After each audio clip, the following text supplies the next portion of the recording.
And just a small word for me before we go into Kabbalat Shabbat together. Parshat Beha'alotecha this week. And I've entitled this particular thought, Not Responding, which has been a source of great confusion for me because every time I've tried to open up the file, I've thought that my computer was broken. But anyway, that's the title, Not Responding. Why have I called it Not Responding? You see, at the end of this week's Parsha, we have an episode involving Miriam and her brothers. And Miriam makes some unkind remarks about Moshe to their brother Aaron, because Moshe, as a prophet, had separated from his wife, and Miriam thought that this was the wrong thing to do. And the Torah tells us that Hashem instantly punishes Miriam with tsaras, with a spiritual affliction. We translate it as leprosy, but it's the punishment that comes about when a person speaks lashon hara. And then in the middle of this episode, the Torah tells us, "Ish Moshe anav me'od mikol ha'adam asher al pnei ha'adama," that Moses was the humblest man on the face of the earth. And we have to ask the question, why does the Torah mention that specifically in the middle of the episode? How is it relevant? And the commentaries tell us that it tells us this because Moshe was not bothered at all by his sister's remarks. You see, he could have responded, hearing that Miriam was challenging the way that he was conducting himself. He could have turned around and said, "Are you serious? Do you know who I am? I'm Moshe Rabbeinu. I was up on Mount Sinai for 40 days. I didn't eat or drink. I was receiving the Torah directly from Hashem. Who are you to question me?" And instead, he remains silent. And Maimonides, the Rambam, teaches us that this is one of the important things that we learn from this episode. You see, Miriam didn't really say anything particularly hurtful, and she didn't particularly upset Moshe Rabbeinu, and yet she was still punished. And so lesson number one is, how careful do we have to be about the way that we speak about other people?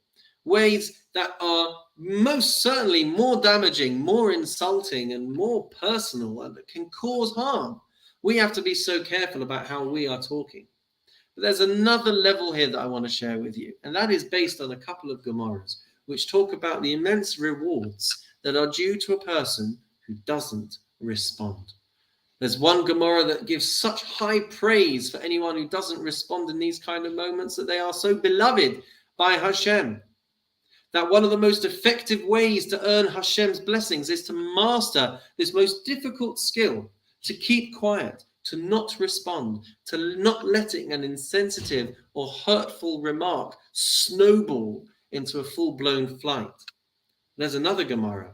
Which tells us, Ein ha'olam mitkayem ela bishvil mi shebolem et atzmo b'shat meriva, that the world only exists in the merit of one who restrains themselves at the time of an argument. Why is this so powerful? Why should there be so much reward for a person who's able to control themselves and restrain themselves in this way? And perhaps the answer is that with all of the mitzvot that we do, whether it's keeping Shabbat, whether it's keeping kosher, whether it's praying in shul, praying on Zoom, saying a bracha over the food that we eat, we can always make plans to keep those mitzvot. We can make a concerted effort to plan ahead about how we keep those mitzvot. But how can we prepare for keeping our mouth shut?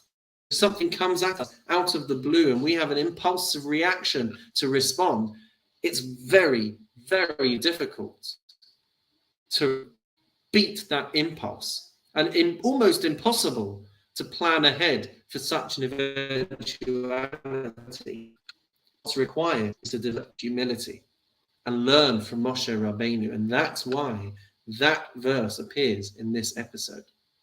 To recognize that what others say to us or about us do not deserve our attention or our anxiety.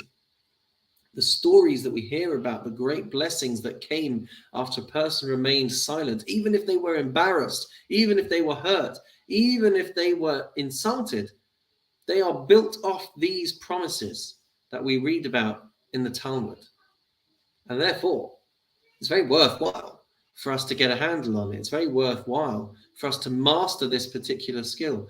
Not everyone is up for keeping Shabbat, keeping kosher, davening 3 times a day, whatever it might be.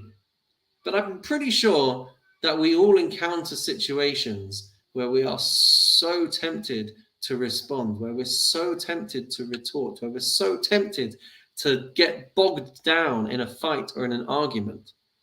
But surely the promise of so much goodness, of so much blessing, of so much reward, to the point that we can even make sure that we are justifying the existence of the world.